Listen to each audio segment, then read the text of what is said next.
welcome to the Messianics podcast, a podcast about all things Messianic Judaism. Each episode, we will be sharing our opinions as we tackle some of the biggest issues in Messianic Judaism. Now, here's your hosts, Rabbis Eric, David, Jonathan, and Toby. Hey, everybody. Welcome to the Messianics podcast. This is Rabbi Toby, and I'm here with Rabbi Eric and Rabbi Jonathan and Rabbi David. And this is the season of Hanukkah, and that is what this episode is about. And Hanukkah is one of the interesting feasts that we celebrate in the Jewish community, Messianic Jewish community, because it actually isn't one of the biblical Moedim or biblical times or feasts that's mentioned as far as mentioned as in God commanding it specifically. However, we do celebrate it. It's very important. It's based on events that happened with the Jewish people, also outside the Bible, but that doesn't mean it's not in the Bible, because we do find that Hanukkah is actually mentioned, of all places, in the Besserah, the New Testament, in the Gospel of John, and dealing with Yeshua. So we are talking about that and the significance of it, and why we do that, and let's go. So we celebrate Hanukkah, the Feast of Dedication, also the Feast of Lights, Festival of Lights, each year, and it falls during the month of December, generally on the Greco-Roman calendar. It is a feast of remembrance, similar in ways to... Except for the one miraculous year where we had Thanksgiving. Yeah, there was... I remember that. Yeah, and then periodically there's Chrisma Hanukkah Wanzika that comes around sometimes. But, for many people today, Hanukkah is seen as the Jewish alternative to Christmas. Jewish Christmases, yeah. Yeah, and a way for Jewish people to participate in the gift-giving, the cultural excess of the season. And there are those who actually, and I've heard say, Christmas, you Christians, you have one day, but Hanukkah, we have 8 days. It's 8 times better than 8 days of gifts, 8 days of presents. Right, 8 days of gifts, 8 days of presents, and 8 times as commercial as Christmas.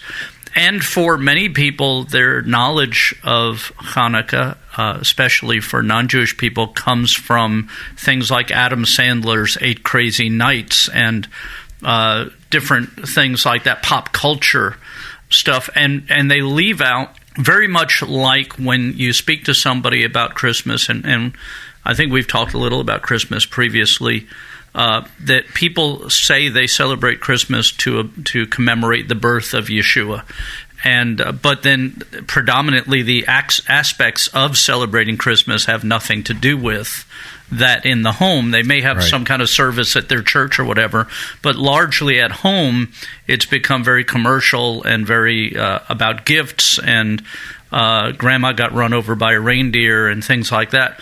In modern Judaism, Hanukkah has, in a large way, become very much the same way. It is tacky sweaters and the whole thing. Now, that doesn't mean that there's not value in celebrating the birth of Messiah, nor doesn't mean there's not value in celebrating Hanukkah, the Feast of Dedication, the Feast of Rededication, a commemoration of the rededication of the temple. Matter of fact, if there wasn't for Hanukkah, there wouldn't have been a birth of Messiah. There wouldn't have been a temple for him to go to on the Feast of Dedication. And with that, I actually want to set that comment. Rabbi Eric just said that without Hanukkah, there wouldn't have been the birth of Messiah, which then, obviously gives way to the discussion that without Hanukkah, the church wouldn't have Christmas, as a way of describing that in a very simplistic way. But I want to add the historical picture to what Rabbi Eric just said, because a lot of people don't even realize the actual historical reality of what Hanukkah commemorates. Yeah, versus the legend, which we'll also talk about during the segment. And so when we're looking at the story of Hanukkah, you can actually read about it not in in the Bible, as Rabbi Toby said, though it is mentioned in the Gospels, you don't read it as a commanded feast in Leviticus 23 or other places, like we would for Rosh Hashanah, Yom Kippur, etc. But we do see Hanukkah in extra-biblical books, historical deuterocanonical books. The Book of Maccabees references or tells the story of Hanukkah and what happened, as well as some of the legend that goes with it. Josephus mentions it in Jewish Antiquities and discusses that. Do you mean apocryphal books? Yes. Extra-biblical. Deuterocanonical. I was like, wait a second. That's extra-biblical. And so, I call it deuterocanonical because of the fact that it is historical writing. So it fits in that category still. But yes, it is an apocrypha. It's extra-biblical. Yeah, and this feast, the events of this feast take place in what's known by the church as the 400 years of silence, where we're taught between the book of Malachi and the book of Matthew that there was no supernatural involvement of God within the people of Israel. Or what's also called the intertestamental period. In order to understand the development of the events that give us Hanukkah, we got to look back a few hundred years before that to Alexander the Great and the development of what became this monstrous Greek Empire. And so Alexander the Great basically took over the known world for all intents and purposes. And part of that was that he had control over Syria, Egypt, Judea, Samaria, and that whole area of the world. And the Greek Empire, especially under Alexander's control, was kind of unique in that Syria, Egypt, and Israel all had autonomy and were allowed, or some sense of autonomy, and were allowed to keep their own faith, their own religious practice, and they weren't kind of cracked down on to that regard. However, after Alexander dies, ultimately the Greek Empire breaks apart into 4 separate kingdoms, and the 2 of them kind of fade away into history as really not amounting to much, and nobody really ever remembers them. But the 2 that were the predominant remaining kingdoms were the Ptolemaic, which is in the Egyptian area. They were based in Egypt, and the Seleucid Empire, which was based in Syria. And these 2 empires literally battled for centuries, it seems like, but for years on end over the territory of Judea and Samaria, particularly over Jerusalem, back and forth over and over again. But nonetheless, you come to a period in time where the Seleucid Empire had control over Israel, and Antiochus Epiphanes was the ruler of the Seleucid Empire at this point in time, and was very much unlike Alexander the Great, was not very nice to the people that he assumed to control over. And so he pulled away the religious autonomy. He pulled away he forced Hellenization upon Israel and upon the Jewish people. And Hellenization comes from the Greek word Hellen, which just simply means Greek. He was forcing Greek ways and practice and paganism upon the Jewish people. And ultimately he ends up getting control of the temple, sacrifices unclean animals on the altar in the temple. And then we come to the Maccabees, particularly Judah Maccabee, who leads this revolt against the Seleucid Empire. And we'll get into the legend side of it in a bit. But, Rabbi Eric was talking about during this period of this intertestamental period, as it's often called, that the opinion, the traditional view is that there were no divinely miraculous events that took place in this period. It was the 400 years of silence. But the reality is this ragtag group of nobodies who weren't even really warriors in the sense of being an organized army or what have you, somehow held off and pushed back the largest and most vicious military force of the known world of that day in a very miraculous way. Right, and actually what's interesting is their method for warfare against the Seleucid Empire becomes the model for rebellious or anti-government warfare that goes on even to the American Revolution. They very much developed guerrilla warfare. Right. The battles in the American Revolution were modeled by the American soldiers, were modeled after the rebels under Judah Maccabee fighting against the Seleucid Empire, and the hiding behind trees, the hiding in places. And if you study the actual wars that go on in Israel, because they would go into caves, and they dug out the caves so that when you went into the cave turned to the right. And the reason for that was so that when the Seleucid army would come into the cave searching to fight, they would have to make a right-hand turn, which meant your sword hand was not available to fight against you, where the Jews who were in the cave would have their sword hand available to fight as you came around the corner.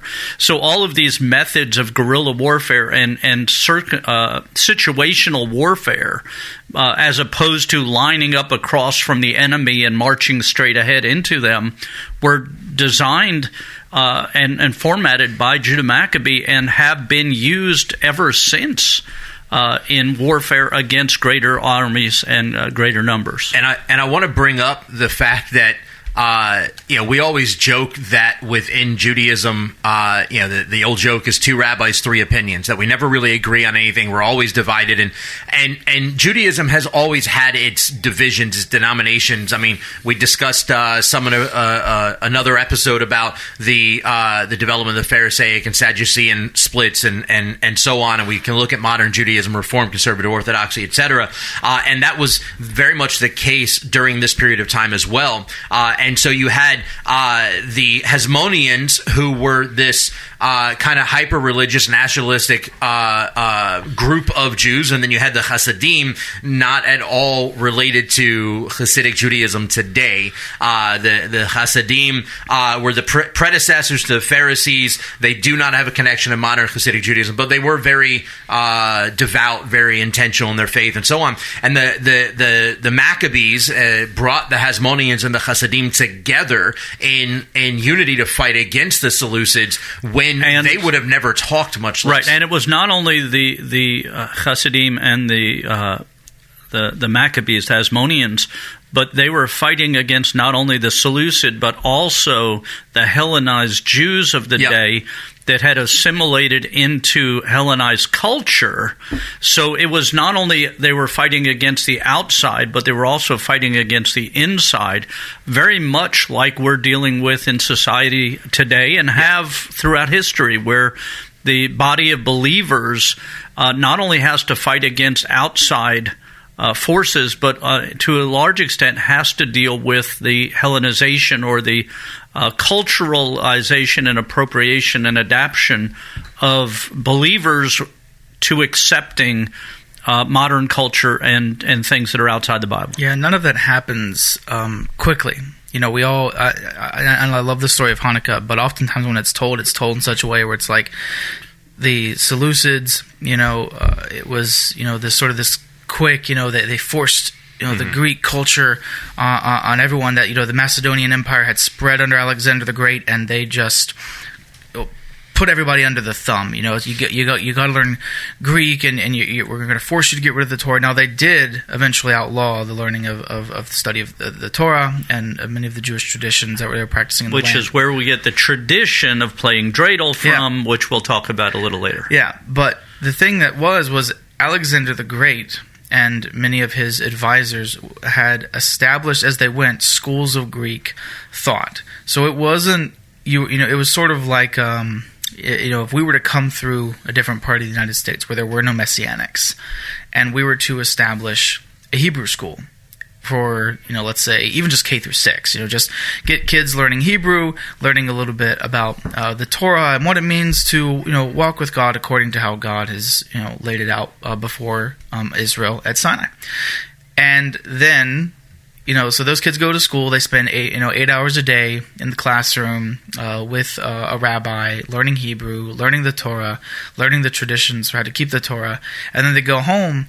Well, now all of a sudden, the parents are faced with, let's say they're good Baptist parents, are now faced with children who are now like, wait a second, you want to stay home and you want to go worship on Saturday? What is it? Wait, you don't want to eat the bacon I made for you for breakfast? What are you talking about? This is like, we've been doing this for, your entire childhood. What's going on?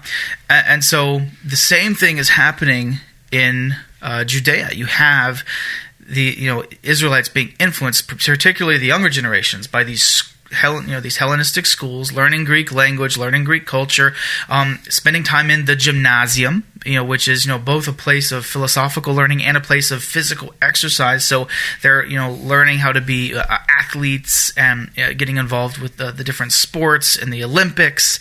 And this is even I'm pretty sure Paul even addresses this. There were Jews because when you did athletics back in the day, you did it without clothes on, because clothes were very constricting to athletic events. You could tell easily who was, and they were always males. So you could tell who was Jewish and who was not, because you could tell. You don't have to go into that. We can just tell. Yeah. Right. And so there were Jews who would do certain practices to unhinder themselves from circumcision, to sort of get rid of it in a way. And there are ways to do that, but we're not going to get into that. Okay. We're not going to get into that. But Paul's addressing that idea of, there are those who try to, reverse and come out of, God's ways into the world's ways. And Israel was very much battling this, like you were just talking about, with the internal divide. You have, the Hasmoneans and the Hasidim on one side, who are trying to be obedient to God and to Israel, to the Torah. And then you have these others who are even going so far as to become uncircumcised in a literal sense, so that way they fit in with the Greek culture, the philosophy, and the sports that are being pushed upon them. And this one of the dangers that we run across in our walking with God in culture. What, sports? No, this assimilation idea, this blending. For instance, and we're talking about Hanukkah right now, which is the Feast of Dedication. It's the feast of celebrating the renewal and restoration of the temple. It's the feast of standing up against the Seleucid Empire and the Hellenized Jews and doing all that. And what the danger is that in our celebration of those things, we don't actually incorporate things that then assimilate to the modern cultural things that go with that, like the Hanukkah bush. No, but I think the and I agree with Rabbi Jonathan with the cultural things that were no doubt being pushed on them. Even worse, and I'm sure you were probably going to get to that, but even worse was they were trying to make them eat pig's meat, and they were it was beyond just like, hey, come to the gymnasium and run around and play our games. It was everything that your God said you're not going to do anymore. And that, I think, with the stuff, that's what we've been talking about. Yeah, is this we're standing up for? Is we celebrate that the Jewish people during this time with the Maccabees stood up for God and stood up for God's ways, but that gets lost in the candle lighting and the dreidels. And I don't think Yeshua was walking around Solomon's colonnade to light candles and spin dreidels. I think he was there to honor people like the woman and her 7 sons who were martyred because they refused. I mean, she watched her 7 sons die. That's in 2 Maccabees 7. Yeah. She watched her kids die in front of her and said, you know who God is, and you know what the Torah says, and you don't you bow down to this, Now, I want to. This the podcast is intentionally named Messy Antics, and so I want to talk about some of the messy antics of the reality that Jewish believers and non-Jewish believers with a heart like Ruth to align with their fellow brothers and sisters in the Lord who happen to be Jewish.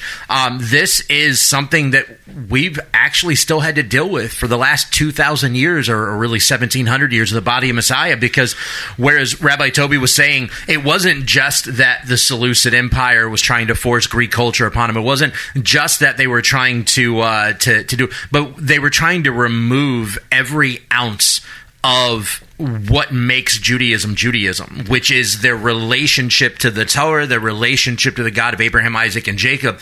And this is what, in a lot of ways, the church has very literally done to the followers of the promised Jewish Messiah in saying, you don't look, Jesus came to undo the law, and we don't have to do any of that stuff anymore. So you can eat whatever you want. You can have all the pig you want. Eat all the pig you want. It'll make you happy. You can have all the ham sandwich you can worship on whatever day you want. That Shabbat stuff doesn't matter. You can do whatever you want. That Torah stuff doesn't matter anymore. And Messianic Judaism, and I don't mean to make Messianic Judaism in the 21st century, a bigger thing than it really is, or to try and put some sort of superhero mentality to it. But I think Messianic Judaism, and we can talk about this, but I think Messianic Judaism in the 21st century is the Hasmonean revolt against the Seleucid Empire within the context of the body of Messiah. It's really interesting.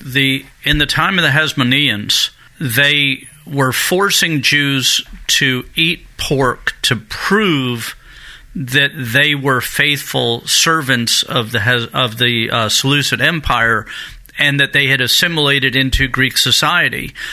What's interesting is now, as a Messianic Jewish believer, I've had people tell me that the only way I could prove that I was walking in the grace of God, that the only way I could prove that I was saved, that I actually believed in Yeshua, was if I would eat pork.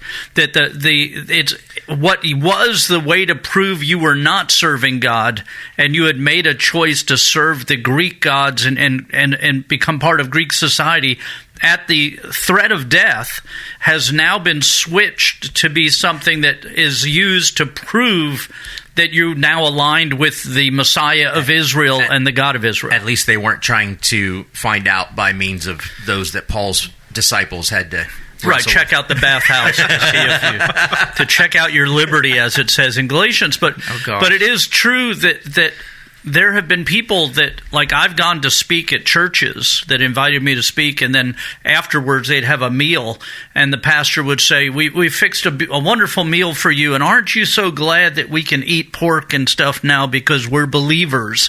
And it was like they were the demonstration of my faith in Messiah, the Messiah of Israel, the Messiah, the living Word of God who walked and lived and died, is eating the things that the Bible says not to eat. That the only way I could prove I was set free was to do opposite what God commanded me to do, which is the inverse side of what the Seleucids were trying to get the Jews to do in the time of the Maccabees. Yeah, and we even have, interestingly enough, since we have non-Jews and Jews here on this podcast, that some of that rhetoric even exists for Gentiles in the Messianic world, where I've heard Messianic leaders basically say, and I'm paraphrasing, summarizing, but if you're a Gentile, in order to maintain your Gentile identity within the Messianic movement, feel free to have all the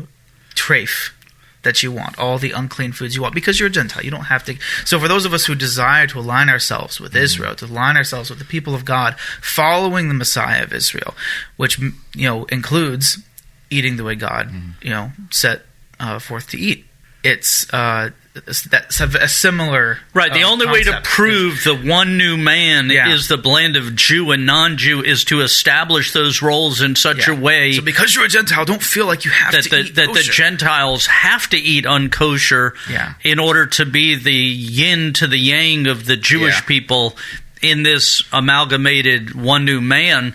Of that, and again, we're delving a little bit away from Hanukkah, but it's related because Hanukkah is about rededicating to the temple and to the things of God and to His Word as believers, as opposed to assimilating into worldliness and ungodliness. Yeah, and the ways of the other nations. Right. And by the way, what I said earlier about Yeshua wasn't walking around Solomon's colonnade to spin dreidels. I'm not knocking spinning the dreidel and stuff, because it's actually a really beautiful. It comes from a really beautiful tradition about where the game came from. Yeah, that's a fun game. And we should get into that. We should probably get into the accoutrements of Hanukkah. Right. So that's a great run-in to both the Hanukkah, and someone asked me this morning, because I posted a picture of a Hanukkah on my Facebook page because I thought it was pretty, and I said, if you don't have one, here's one that's affordable and nice. And because what would an hour be for you without a post on Facebook? That's right. I am social media. So, but anyhow, the 9-branch Hanukkah is the Hanukkah menorah, the menorah that's used on Hanukkah, as opposed to the 7-branch menorah, which is the temple menorah.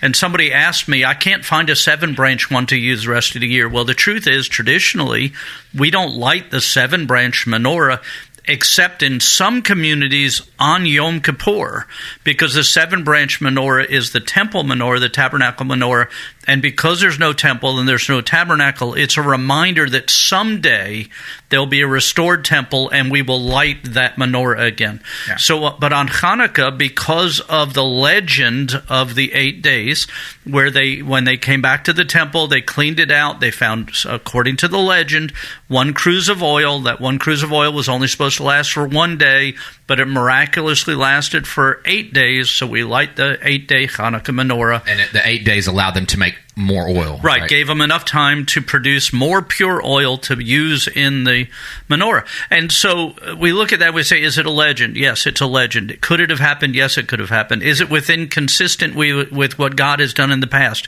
Yes, God extended the oil in the widow's home, so it could be true. Is it true? I don't know. But the reality is, the miracle of Hanukkah is not in the oil or the menorah. The miracle is in the rededication of the temple and the victory over the army of the Greeks. So the miracle we're celebrating is the miracle that God did. Now, the 8 days help us with a symbol and a symbolic way of entering into that. Whether or not you light the 8-branch menorah, a 9-branch menorah, you do any of that, that's up to you. But remember the Chanukah, the dedication, and then the dreidel we play because the tradition, the legend is that the Jewish children would be being taught Torah, which was illegal, and when the Greek soldiers would come, they would hide their books and they would play games, so that when the soldiers came up, they saw them playing games instead of studying Torah, and then when the soldiers left, they would go back to studying Torah. So we play dreidel. It's a 4-sided top that says a great miracle happened there if you're outside of Israel. If you're inside of Israel, it stands for a great miracle happened here. But we play the dreidel to remember how important Torah is, and that even in the threat of death, the children of Israel and the people of Israel studied Torah. And when the soldiers came to arrest them or to find them, they would hide their books. They would go play a game, and then they would go back. Now, it's a legend, but it's, again, something that gives us a connection with our people. Did it happen? Did they play dreidel? Probably never played dreidel. Did they play other games? Probably. They did things so that they would not be caught studying. It even just it shows, because it's a game of chance. That you're putting in. Usually people put in like the chocolate coins. The gelt, into the pot, but not guilt. Gelt, yeah. Right, yeah. They were taking a chance in studying Torah in opposition, in a direct affront to the ruling powers of the land. They were, taking the time to, whether they were studying directly from a scroll or were memorizing and talking about passages in the Torah to one another as children. Yeah, I just again just. What I said earlier about, spinning dreidels and lighting I do that. My kids do that. I just, don't want that to be all people, think about when they think of Hanukkah. It's the deeper importance of the rededication, the fact that the adversary attempted once again to destroy the Jewish people, who are the greatest testimony of God's faithfulness. Yeah. We won, let's eat. Right. It's so important, because that's the thing, and people died, and that's who I think and that's what I think Yeshua was honoring. Right. And getting back to what Rabbi David said a little earlier, I believe that the Messianic Jewish movement, which, again, when we say Messianic Jewish movement, we are including the non-Jewish people who are walking aside in covenant with us, is end-time restoration, rededication movement that's bringing people out of both the traditional Judaism that denies Yeshua as the Messiah, the church that denies much of Judaism, and the ways of this secular world which denies God in its entirety, and brings Jew and non-Jew into a unity of rededication to Yeshua, to God, to the Torah, to the things of God, to the Bible. And so as we're seeing this happen over the last, since the 60s in the United States, earlier the beginning of it, but in a major way in the 60s, we see this rebirth of a modern Messianic Jewish movement. It very much is a Maccabean type battle in the spiritual and in the physical in some ways to restore the things of God. And when we do those things, we have to remember that we can't let the pendulum swing so far past the restoration that we undo what it is we're trying to do. In other words, as Rabbi Toby said, it's fine to play dreidel, it's fine to light the Hanukkah, it's fine to do those things, but don't do them at the expense of what the holiday is really about, to where you lose the holiday in the contrivances. Yeah, I want to add one thing to the discussion of the Hanukkah as well, and why the Hanukkah is such a central focus of Hanukkah.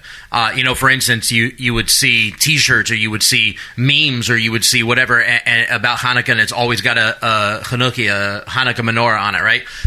And the reason for that is, yes, it's connected to the legend of the oil lasting for 8 nights, which realistically is only discussed in the Talmud. We don't really see anywhere else about that. Whether or not it happened, I don't know. I wasn't there. I don't have such a hard time believing that it could happen, because we see similar things occurring in the scriptures. For instance, Elijah with the lady who her husband died, her and her kid were left with nothing, and he had left her with a great amount of debt, and she had a little bit of oil left. And he said, gather all these containers up and just start pouring the oil into the containers, and go as long as you can, and filled up all these, and was able to sell it and pay everything that she had, all the debt her husband left behind, pay it all off, and have still for her and her kid to live off of. So I don't have such a hard time believing that the miracle of the oil could have happened, and it fits in the narrative really well, because the relighting of the menorah, what people don't understand is that menorah in the temple is a necessary part of the temple practice, because it had to stay lit all the time. It was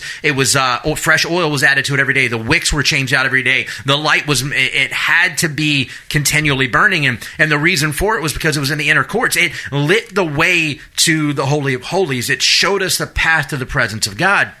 And so the reason the Hanukkah is such a central focus of Hanukkah, of the Hanukkah celebration today within Judaism, is because of the reality that what we're celebrating and commemorating is this victory in war against an enemy. But in Judaism, we generally don't like to celebrate war. We generally don't like to focus on war as something that we relish and we take joy in or anything like that. So even though we recognize that we're celebrating this miraculous victory, the Hanukkah gives us a way to celebrate the victory of the war without focusing on the war itself, because war means death. War means coming across dead bodies and being made unclean. War means all of these horrendous things. We don't want to glorify the war. We want to glorify the miraculous victory that God provided. Yeah, it goes hand in hand with, when the Israelites were brought out of Egypt, God told them, you're not to rejoice over the deaths of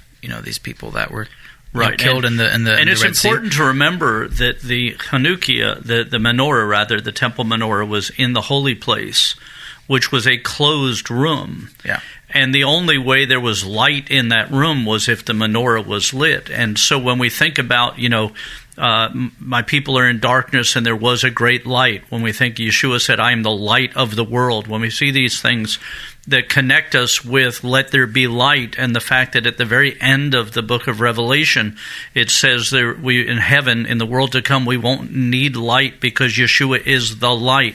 And we see this connection that is only through the light of God, the light of Messiah, that we can see the table of showbread, that we can participate in the altar of incense, that we can do these things. It puts it in context of why the menorah, the Hanukkah lighting, reminds us of the light that God shined that outshone the darkness and brought victory to us. So it fits with our belief system, with what we hold on to, even if the legend isn't fully accurate, and it may be. We don't know. Nobody really knows if the legend came to being. But we do know that they rededicated the temple, and that part of that would have been lighting the menorah, and that light drove away darkness. Yeah, and that the oil and not running out of the oil fits within God's character. And actually, about this time of year in the winter, late December, January, I like to read. One of my favorite books to read is The Hiding Place by Corrie ten Boom, where they survived going through Ravensbrück, one of the concentration camps in Germany, and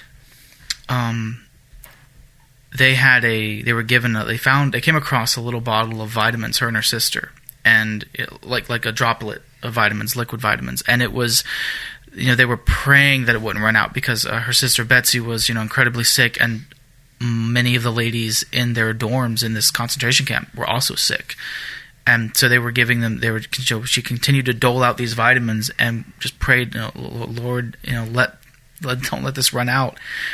And she writes about it in her book that bottle continued to give vitamins long after it should have ran out of the liquid vitamins. And I'm like, so even today, contemporary testimony to God's, giving where there is none, or where we think there should be none, God continues to give.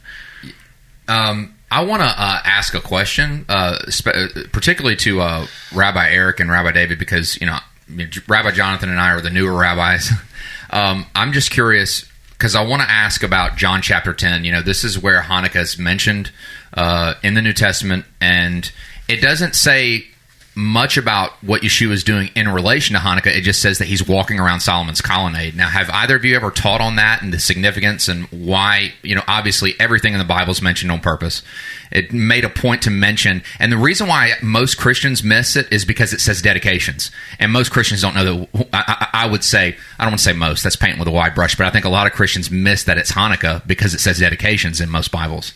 The reality is we don't know exactly what they were doing for Hanukkah at that time. We're not given a lot of information. What we do know is that the Bible doesn't have anything in it that's not of purpose. The Scripture says that if all the works of Yeshua could be written, the books of the world wouldn't contain it. So if our Bible contains a reference to something, that means it's of importance for us to know, to recognize, to contemplate, and to understand. And it says he was in the temple during the Feast of Dedication. So how they were celebrating isn't as important as the fact that they marked it as a day of commemoration and celebration. And he was participating. And he was there participating in it at that time. So we can do all kinds of things as far as beyond that, but the reality is that it tells us that there was at least a commemoration of it. Yeah. Now, I want to. Did that answer the question? Yeah, I just want to hear what you guys had to say, because obviously I believe he was celebrating it too, and I just think it's significant for listeners to hear that Yeshua was. And he specifically says, "Do as I do." Yeah, live like I live. So I want to shift things just a second, because I want to talk about the value that Hanukkah has for Messianic Judaism, and in particular for sharing the good news of Messiah Yeshua, right? Because one of the things we read about in, one of the biggest images of Hanukkah, obviously, is the Hanukkah, but it's more specifically the light that comes forth from the Hanukkah, right? So when we light our Hanukkah each year, we light it preferably in dark. You turn the lights down so you can really see the light shining off of it. You start with one candle in the shamash, or the serving candle, and by the end of Hanukkah, you've now lit 8 candles full on the Hanukkah, plus the shamash, the 9 candles total, and you've got this beautiful radiant light that's coming off of it, and it just overtakes everything, right? And so when we read through the scriptures, especially through the Basara, what we see so often is this description of Yeshua being the light of the world, right? That the light has come in the world, the darkness cannot overcome the light, that if Yeshua is in you, then the light of Messiah is within you, and that we are to carry the light of Messiah. Isaiah talks about being a light to the nations over and over again. We see this imagery of light so heavily discussed within Scripture. And I think, within Messianic Judaism, as I grew up in, because, I've grown up in this pretty much my whole life, within Messianic Judaism, as I've grown up in, I have watched for years and been guilty of participating in for years, the fact that most of Messianic Judaism looks at things like Pesach and the High Holy Days as outreach opportunities, which are highly religious experiences. But most of the Jewish world, especially here in the West, but most of the Jewish world wants nothing to do with, no connectivity to the religious observance of Judaism at all. They're cool with the cultural observance, cultural expressions, cultural celebrations of Judaism, but they don't want connection to the religious side of it. And so when we're talking about trying to use Pesach and the High Holy Days as outreach methods, as outreach opportunities, we're talking to an empty crowd as far as that goes, because they don't want to come to that anyways. But Hanukkah presents a really unique opportunity for Messianic Jewish congregations to very literally take the light of Messiah, the light of dedication, this light of rededication out to the Jewish world in a very real sense. Chabad, the Chabad Lubavitch movement does these huge public menorah lightings every year and all over the place. And at our congregation at Mayim Chaim, a few years back, maybe 4 or 5 years ago, we started doing these big public menorah lightings ourselves, because we had this realization. Chabad does it, and they do a good job with it. They invest good money in it. They, whatever. But the reality is we could do it, and we could do it better, if for no other reason than we actually have the true light of dedication to share. And so we do this huge public menorah lighting. We have a tremendous crowd that comes out, and typically speaking, about half of those that come out are non-believing Jewish families that come out because they're just excited something culturally Jewish is happening in the area. They don't even care that we're Messianic, right? They don't, and because it's our event, if I go to support Chabad menorah lightings, which I do, if I go to support Chabad menorah lightings, their Hanukkah lightings, I don't go there wearing Jesus Made Me Kosher t-shirts. I don't go there trying to pass out tracts. I don't go there to try and witness to people and stuff. I mean, if a conversation develops organically, that's fine. But I'm not there to try and overtake the event, and I'm there to build relationships and inroads and to support the Jewish community. But at our menorah lighting, guess what? That's ours. We're doing this. It says Congregation Mayim Chaim, Messianic Jewish Synagogue. There's nobody can confuse what we're doing or where we are or who's doing this. And you can have the Jesus Makes You Kosher. Exactly. We can wear Jesus Makes Me Kosher shirts with menorahs on. No, I'm just joking. No. We can. But we have the opportunity to be very bold in our faith, very bold in sharing the light and explaining the good news, the gospel, with those that are there in a very unique and culturally Jewish experience that non-believing, non-religious Jewish people are more than excited to participate in and to come to, and they have an opportunity to hear the good news. Plus we have, the other half of the crowd are typically people from churches that are like, hey, I want to go see what this is about. I don't know much about Hanukkah, or what I do know, it looks fun. Let me go participate and see what this is about. Or worst case, I get free coffee and sufganiot, free jelly donuts. Let me go get some of that. Yeah. But the reality is we have the opportunity to share with the Jewish community about the promised Jewish Messiah, who is the true light of dedication, who everything Hanukkah is about was pointing us to prophetically. Yep. And we have the opportunity to share with those from the church that come out about the Jewish roots of their faith. And I make it a point at our menorah lighting every year, partially just to rifle feathers because, that's what I like to do. But I make it a point to say, hey, guys, listen, for you who are Christians that are here joining us in the celebration, just remember how important Hanukkah is for you, even though it's not culturally your holiday. But the reality is without Hanukkah, you would have never had Christmas. And Yeshua himself observed Hanukkah, celebrated Hanukkah, and whatever that looked like in the first century, right.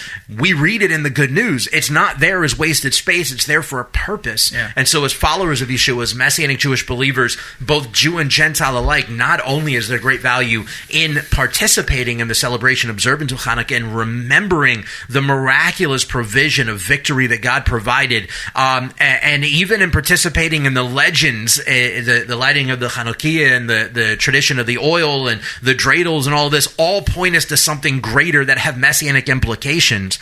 We have the opportunity to participate and to be a part of carrying that on door to door from generation to generation, and continuing to share that. And as Rabbi Eric and I discussed earlier, we are the Maccabean revolt. We are the Hasmonean revolt, bringing back the value, the intentional value and understanding of the totality of Scripture for the body of Messiah today, which the Hellenized body of Messiah has very much tried to rob of its Jewish identity, Jewish context, and Jewish culture. And we're restoring that, and we're a revival of that reality. I like to think of Sufganiyot as being awesomeness. Yes. Well, being the, like when you think of bread of life, a lot of people are like, oh yeah, unleavened bread. I'm like, man, can you imagine? Like, I think Sufganiyot is a better example. And I'm mostly kidding, but think about it. If you've never had a jelly-filled donut and you bite into this, this bread roll, and you're like, all right, it's pretty good. It's pretty good. And then you get done and you sink deeper into it, and then all of a sudden it's like, boom, jelly donut or custard. And you're like, oh man, this is the stuff right here. This is the bread of life. Right, and very much our faith in Messiah is like that. The deeper you get into it, the sweeter it actually is. So as we wind up for today, I thought it would be good to close with one of the prayers that's said on Hanukkah. And it says, Baruch atah Adonai Eloheinu melech haolam, sha'asa nisim lavotenu bayamim hachem bazman hazeh. Which is, blessed are you, O Lord our God, ruler of the universe, who performed wondrous deeds for our ancestors in those ancient days at this season.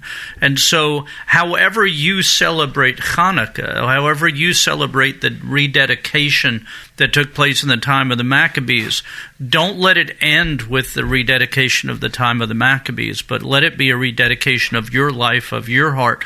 And remember the miracle, the wondrous deed that God performed through Messiah Yeshua for us when he became the light of the world and when he sent his Ruach so that we could be born again and we could be rededicated to God. Thank you so much for joining us. I hope you'll tune into our next episode and share this with others. And if you have any questions you'd like to ask us to do in a follow-up episode, please just text in the comment bar or email us through our Facebook page.